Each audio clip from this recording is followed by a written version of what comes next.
ngiye gushima kandi unkurikira ngira nkwereke izi ni example ko ushobora guhindura location yawe ndetse n'ibinyamakuru bigiye bitandukanye ukuntu ukoresha location United States bikagufasha kuzamura YouTube yawe. Komeza abari nawe gukurikira Idi Amin official, ni by'agaciro ko wahisemo kujya dukurikira ibiganiro byacu bya buri munsi. Twigisha bimwe byagufasha mu buzima bwa buri munsi, twabigeza telefone yawe umusaruro umunsi yo kwigishwa ushobora guhindura location ya YouTube yawe.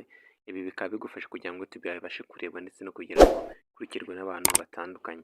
Kenshi ibyo uzakora uraza hano hejuru ya search ya Google Chrome yawe unikamo youtube.com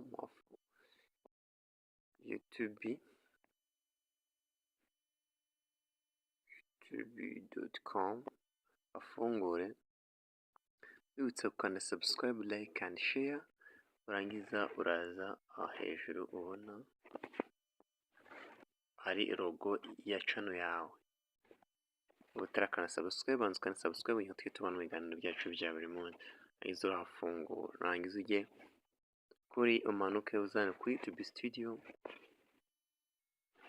Urabona YouTube studio, YouTube studio niho uraza ugakanda afungure. Numara kwafungura wibutsa gukanda subscribe, like and share ndetse na comment kugira ngo tubone ibiganiro byacu bya buri munsi ko tubishyizeho ujye ubasha kubibona kandi kukazogera. Kandi video bashkwira kugira ngo irangire kugira ngo gusobanukirwa kwahindura location ya YouTube yawe. Ikindi uzakora uzaza kuri side hano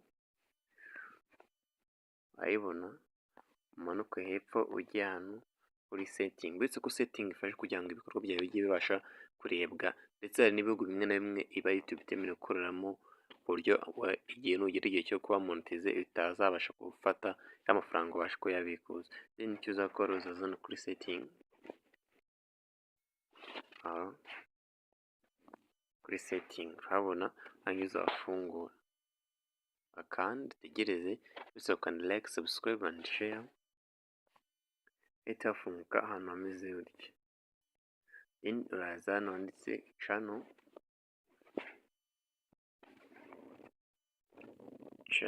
habona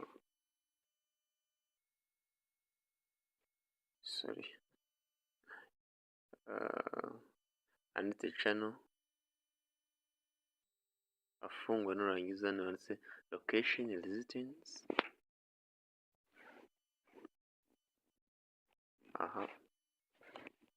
Uhitemo igihugu ushaka gushyiramo, nk'urugero shyiramo United States. Kwibona hano abantu benshi bakunda gukoresha United States kuko ibi ngibi mu Rwanda ntabwo byari byahagera, ntabwo igihugu cy'u Rwanda cyari cyatangira kubikoresha.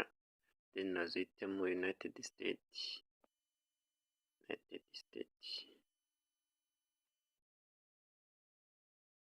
Aiza na keyboard nawe uzandikemo United States. Urabibona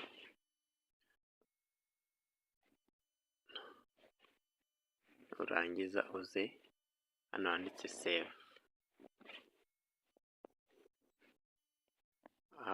Kandi wibutsa gukanda subscribe, like and share. N'utakanda subscribe yibuke icyo wifuza ko twagana ujye muri comment tubyandike kugira ngo tubone ibiganiro byacu bya buri munsi. Thank you for watching.